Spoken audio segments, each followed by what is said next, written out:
saudara-saudari jemaat, anak-anak yang dikasihi Tuhan Yesus Kristus. Kita akan membaca firman Tuhan. Dan sebelum firman ini dibacakan, mari kita berdoa memohon tuntunan kuasa Roh Kudus atas seluruh hidup kita. Kita berdoa. Ya Allah, di dalam Yesus Kristus firman yang hidup, sebagai anak-anak-Mu kami datang berseru kepadamu, memohon Tuhan hikmati kami dengan kuasa Roh Kudus-Mu. Mampukan kami untuk membaca firman-Mu, kami mengerti, memahami dan dapat melakukannya di dalam hidup kami sebagai anak-anak yang percaya kepadamu. Jadilah ya Tuhan kehendak-Mu atas kami. Di dalam nama Yesus firman yang hidup kami berdoa. Amin. Bacaan pertama, Yeremia 17 ayat 5-10. Beginilah firman Tuhan. Terkutuklah orang yang mengandalkan manusia, yang mengandalkan kekuatannya sendiri, dan yang hatinya menjauh daripada Tuhan. Ia akan seperti semak bulus di padang belantara. Ia tidak akan mengalami datangnya keadaan baik. Ia akan tinggal di tanah yang angus di padang gurun, di negeri padang asin yang tidak berpenduduk. Diberkatilah orang yang mengandalkan Tuhan, yang menaruh harapannya pada Tuhan. Ia akan seperti pohon yang ditanam di tepi air, yang merambatkan akar-akarnya ke tepi batang air, dan yang tidak mengalami datangnya panas terik, yang daunnya tetap hijau, yang tidak khawatir dalam tahun kering, dan yang tidak berhenti menghasilkan buah. Betapa liciknya hati, lebih licik daripada segala sesuatu. Hatinya sudah membatu. Siapakah yang dapat mengetahuinya? Aku, Tuhan, yang menyelidiki hati, yang menguji batin, untuk memberi balasan kepada setiap orang setimpal dengan tingkah langkahnya, setimpal dengan hasil perbuatannya. Demikian sabda Tuhan. Kita akan menanggapi bacaan yang pertama tadi dengan membaca Mazmur 1. Mazmur 1, jalan orang benar dan jalan orang fasik. Berbahagialah orang yang tidak berjalan menurut nasihat orang fasik, yang tidak berdiri di jalan orang berdosa, dan yang tidak duduk dalam kumpulan pencemooh. Tetapi yang kesukaannya ialah Taurat Tuhan, dan yang merenungkan Taurat itu siang dan malam. Ia seperti pohon yang ditanam di tepi aliran air, yang menghasilkan buahnya pada musimnya, dan yang tidak layu daunnya. Apa saja yang diperbuatnya berhasil. Bukan demikian orang fasik, mereka seperti sekam yang ditiupkan angin. Sebab itu orang fasik tidak akan tahan dalam penghakiman. Begitu pula orang berdosa dalam perkumpulan orang benar. Sebab Tuhan mengenal jalan orang benar, tetapi jalan orang fasik menuju kebinasaan. Bacaan kedua, 1 Korintus 15 ayat 12-20. Kebangkitan kita. Jadi, bila mana kami beritakan bahwa Kristus dibangkitkan dari antara orang mati, bagaimana mungkin ada di antara kamu yang mengatakan bahwa tidak ada kebangkitan orang mati? Kalau tidak ada kebangkitan orang mati, maka Kristus juga tidak dibangkitkan. Tetapi, andai kata Kristus tidak dibangkitkan, maka sia-sialah pemberitaan kami, dan sia-sialah juga kepercayaan kamu. Lebih daripada itu, kami ternyata berdusta terhadap Allah. Karena tentang Dia kami katakan bahwa Ia telah membangkitkan Kristus, padahal Ia tidak membangkitkannya. Kalau andai kata benar bahwa orang mati tidak dibangkitkan. Sebab jika benar orang mati tidak dibangkitkan, maka Kristus juga tidak dibangkitkan. Dan jika Kristus tidak dibangkitkan, maka sia-sialah kepercayaan kamu dan kamu masih hidup dalam dosamu. Demikianlah binasa juga orang-orang yang mati dalam Kristus. Jikalau kita hanya dalam hidup ini saja menaruh pengharapan pada Kristus, maka kita adalah orang-orang yang paling malang dari segala manusia.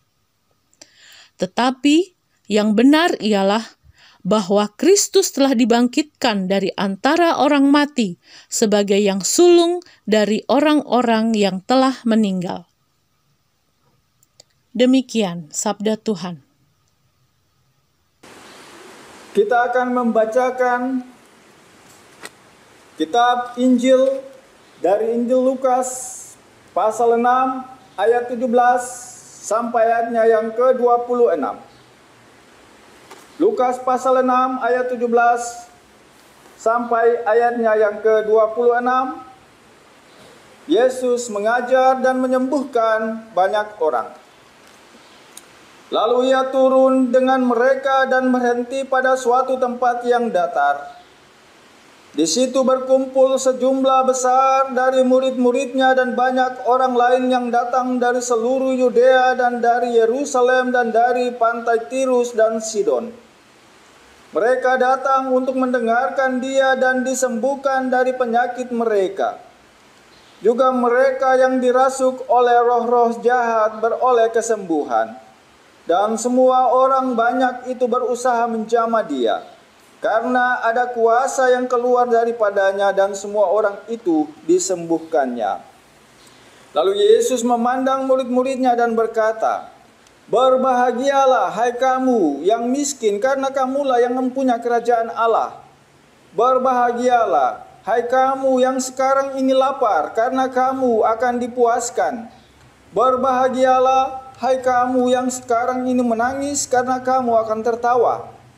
Berbahagialah kamu jika karena Anak Manusia orang membenci kamu, dan jika mereka mengucilkan kamu dan mencela kamu serta menolak namamu sebagai sesuatu yang jahat. Bersukacitalah pada waktu itu dan bergembiralah, sebab sesungguhnya upahmu besar di sorga. Karena secara demikian juga nenek moyang mereka telah memperlakukan para nabi.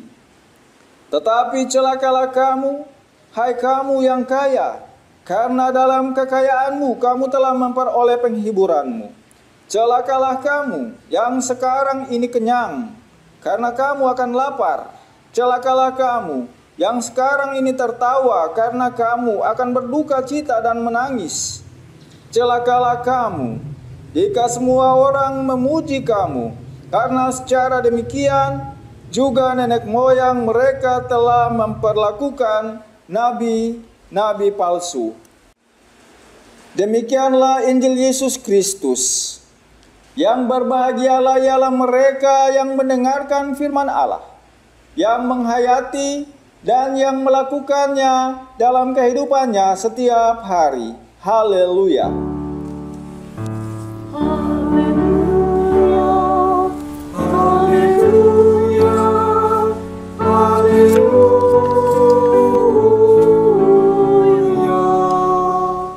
Bapak, Ibu, Saudara-saudari jemaat, anak-anakku yang dikasihi dalam Tuhan kita Yesus Kristus.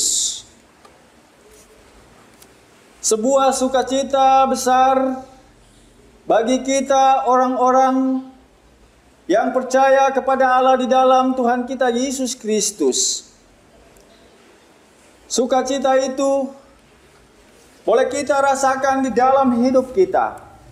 Sukacita itu boleh kita nikmati di dalam hidup kita sebagai anak-anaknya, karena kita boleh menikmati begitu banyak berkat kita boleh menikmati kehidupan meskipun tatkala di dalam hidup itu banyak persoalan yang kita alami, banyak persoalan yang kita hadapi yang kadang membuat kita tidak berdaya, kadang membuat kita putus asa, kadang membuat kita ada di dalam posisi-posisi yang kritis. Dan karena itu kita lalu lemah, kita lesu, tetapi kita tetap saja masih memiliki hidup. Dan orang-orang yang beriman adalah orang-orang yang meyakini bahwa hidup yang dimiliki itu adalah karena Allah yang selalu bersama dan memberikan kehidupan itu kepadanya. Kita beribadah saat ini sebagai orang-orang yang percaya, orang-orang yang telah diberikan kehidupan dan telah dituntun bahkan dibimbing oleh Allah di tengah persoalan-persoalan kita. Tema kita mengajak untuk kita tetap mengikuti suara Allah. Bacaan kita dari Injil Lukas pasal 16 ayat 17 sampai 26. Jika kita mencoba untuk memandangnya dari perspektif Kristen, maka Bapak Ibu dan saudara-saudariku, mengikuti Yesus sesungguhnya bukanlah sebuah pilihan, melainkan mengikuti Yesus adalah sebuah keutamaan menuju pada kebahagiaan.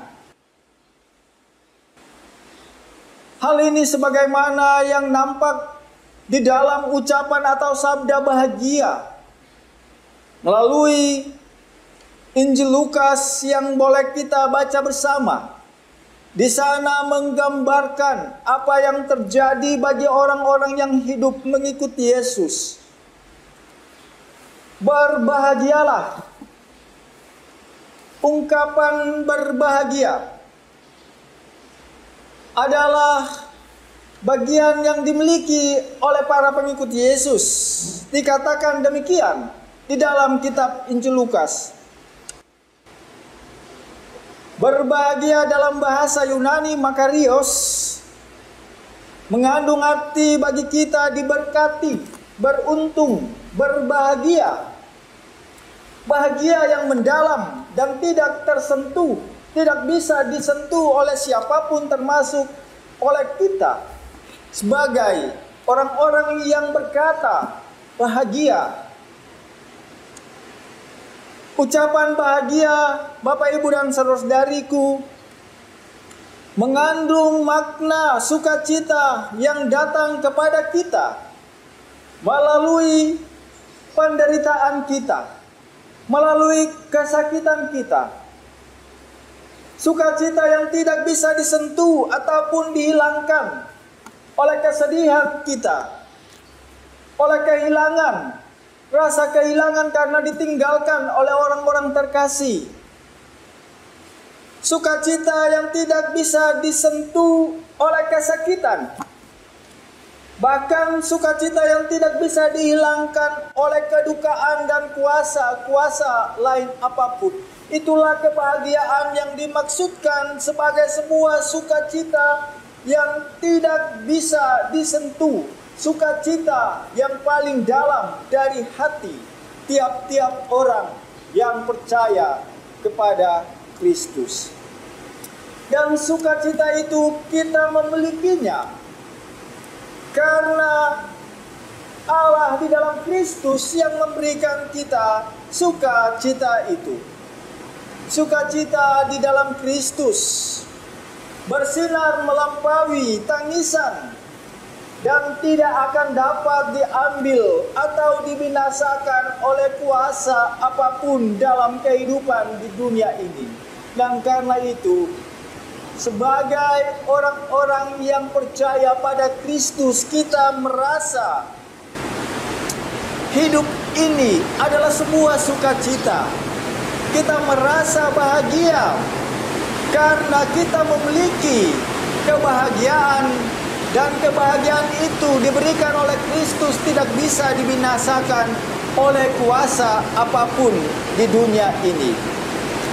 Bapak, Ibu, dan saudara-saudari serta anak-anak yang diberkati Tuhan, pernyataan Yesus, berbahagialah orang yang miskin, karena dia yang mempunyai kerajaan Allah, yang kita temukan di dalam bacaan kita, hendak menjadi suatu pernyataan yang menguatkan kita, menguatkan iman kita sebagai orang-orang yang percaya bahwa kita punya persoalan, kita punya tekanan, kita punya beban-beban penderitaan yang bahkan tidak bisa kita pikul karena kita manusia yang lemah. Dan pernyataan berbahagialah orang yang miskin ini dikatakan mereka akan berbahagia karena mereka mempunyai kerajaan Allah. Hal ini memiliki maksud bagi kita semua bahwa Yesus tidak melihat kemiskinan sebagai keutamaan, dan Yesus kemudian tidak mencerca kekayaan sebagai sumber kejahatan, melainkan sabda bahagia ini, Bapak, Ibu, dan saudara-saudariku, adalah warta gembira yang menunjukkan bahwa anugerah Allah diberikan kepada orang-orang yang selalu berseru atau orang-orang yang merasa miskin di hadapan Allah. Mereka yang selalu berseru, mereka yang merasa dirinya tidak ada apa-apa, mereka yang miskin di hadapan Allah, mereka itulah yang akan mempunyai, mereka itu yang akan menerima kebahagiaan daripada Allah itu. Warta bahagia sedemikian membuat orang bergantung pada kemahakuasaan Allah, sekalipun masih terbelit kemiskinan atau juga terbelit ikatan-ikatan kekayaan yang membuat orang lalu lupa Tuhan, membuat orang lalu membanggakan diri, dan membuat orang mengingat akan kekayaan duniawi. Ucapan berbahagia ini membuat kita lalu sadar penuh bahwa sesungguhnya kita akan memiliki kebahagiaan ini ketika kita benar-benar menjadi orang-orang yang miskin di hadapan Allah. Kita sadar bahwa kita tidak memiliki apa-apa, dan kita akan memiliki kebahagiaan itu apabila kita bergantung penuh pada Allah. Kita berserah penuh pada kemahakuasaan Allah. Kita membuka hati kita untuk Allah bekerja melalui Roh Kudus-Nya, supaya kehidupan yang kita jalani ini adalah kehidupan yang benar-benar diberkati oleh Allah. Bapak, Ibu, dan saudara-saudari serta anak-anakku, berbahagialah mereka yang miskin. Ungkapan miskin yang kemudian keluar dari pernyataan Yesus sebagaimana yang disaksikan oleh penulis Injil Lukas hendak menegaskan bahwa Yesus hadir dalam pelayanannya. Yesus menjalankan misi Bapaknya, option for the poor. Yesus berpihak kepada kaum miskin. Mengapa keberpihakan Yesus ditujukan kepada mereka yang miskin? Karena kemiskinan membuat orang makin melarat, atau kekayaan itu akan membuat orang lupa daratan. Kekayaan akan membuat orang lalu menjadi bergantung pada dirinya dan membuat martabat manusia itu sendiri penuh dengan pilu. membuat manusia itu sendiri penuh dengan rasa gundah gulana. Dan oleh karena itu, Tuhan tidak tega melihat manusia ciptaannya tidak berdaya. Dengan demikian kerajaan Allah yang diwartakan oleh Yesus melalui ungkapan bahagia dimaksud untuk menjadi sarana di mana manusia bisa menata kembali martabatnya yang utuh, tidak lusuh karena kemelaratan atau tertimbun kekayaan yang semu. Ayat 21 dan ayat 25 bacaan kita, ketika kita mencoba untuk membacanya secara bersamaan, maka di sana akan memperlihatkan betapa hidup manusia ini penuh dengan variasi. Manusia pada suatu masa lapar akan menjadi dipuaskan, tetapi juga menggambarkan pada suatu masa dia bisa menangis, kemudian tertawa. Dan pada masa yang lain dia juga akan menjadi kenyang dan lapar. Hal ini menunjukkan bahwa realitas hidup kita sebagai manusia penuh dengan variasi, penuh dengan keragaman, dan siapapun tidak bisa mengklaim bahwa hidupnya itu akan selalu berjalan normal. Hidupnya itu akan selalu berjalan lurus. Di tengah realitas hidup yang dialami manusia, yang dialami oleh kita semua sebagai orang-orang yang percaya pada Yesus. Tuhan Yesus selalu membuka hatinya untuk dijumpai. Perjumpaan dengan Tuhan Yesus sungguh istimewa, Bapak, Ibu, dan saudara-saudariku. Sebab Yesus bukan hanya datang untuk mengatasi persoalan, melainkan Yesus juga mengisi ruang kosong yang ada di dalam hati kita. Dan apa yang Yesus isi itu akan memberikan sukacita yang abadi, sukacita yang kekal, sukacita yang tidak kita temukan di dunia ini. Sukacita yang diperoleh manusia sebagai anugerah Allah di dalam Yesus Kristus yang dikaruniakan kepada kita manusia. Dan sukacita itu adalah bukan sukacita yang semu. Oleh karena itu, Bapak, Ibu, dan saudara-saudariku, kita sebagai orang-orang yang ada di dunia ini, orang-orang yang telah diberikan sukacita, orang-orang yang telah berjumpa dengan Tuhan di dalam pengalaman-pengalaman kita, di dalam kebahagiaan kita, bahkan juga di tengah kesulitan kita. Marilah kita terus mencari Tuhan.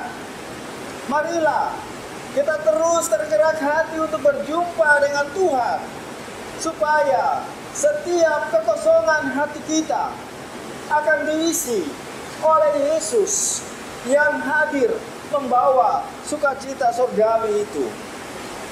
Seorang filsuf, Blaise Pascal dari Prancis, dia berpandangan bahwa di dalam hati setiap manusia ada ruang kosong, dan kekosongan itu tidak bisa diisi oleh manusia, tidak bisa diisi oleh dunia ini, tetapi kekosongan itu hanya bisa diisi oleh Allah.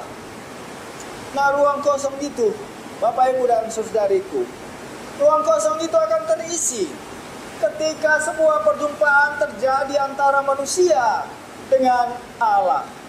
Marilah kita membangun komitmen kita. Kita akan selalu menyatakan motivasi kita untuk terus mengarahkan hidup kita, supaya kita akan bergerak menjumpai Tuhan di mana saja. Kita menjumpai Tuhan di dalam karya kita, kita menjumpai Tuhan di dalam pribadi kita, kita menjumpai Tuhan di dalam keluarga kita, kita menjumpai Tuhan dalam persekutuan berjemaat kita, di dalam pergumulan kita jumpai Tuhan. Karena Kita akan memiliki kebahagiaan di dalam Tuhan. Dan Tuhan itu akan mengisi hati kita yang kosong dengan kebahagiaan yang ada padanya. Berbahagialah mereka yang mencari, berbahagialah mereka yang menjumpai Tuhan, karena mereka lah yang punya kerajaan Allah. Tuhan memberkati kita. Amin.